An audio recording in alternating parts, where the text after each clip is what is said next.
Let's bring on board Steve Englander, who is Global Head of G10 FX Research in North America Macro Strategy, Standard Chartered Bank.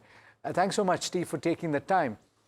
Help us understand where things stand towards the end of the year. We're talking about the data flow that has come through once again from the US.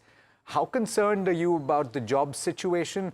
How concerned are you about the uncertainty with regard to the Fed? Well, on the job situation, it's clear the labor market is weak. And if anything, the numbers probably understate the weakness in the labor market, rather than overstate them.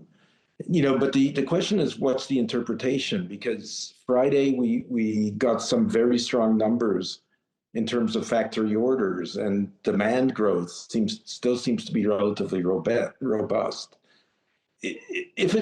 If the labor market weakness is a sign that demand is ultimately going to fall, it's bad news for the dollar, bad news for the world. If it's a sign that productivity growth is picking up, which is our view, then it's ultimately good news for the US, probably a stronger dollar, probably strong equity markets, and probably a fairly friendly Fed, because unit labor costs will be relatively low. Steve, I wonder what you make of Vladimir Putin's visit to India in the context of everything that's happening between Russia and Ukraine, and President Trump most recently making comments about the fact that those talks are going well. How significant do you think are those talks in India when all of this is happening simultaneously?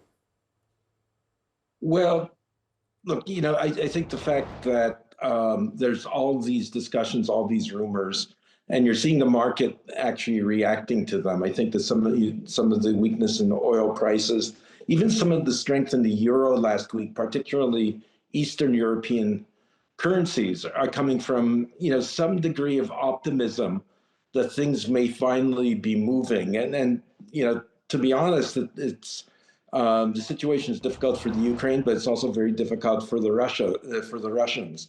So there may be some, markets may be seeing some opening to an end of the war, even though this might end up being the early stages. That's good for growth in Europe.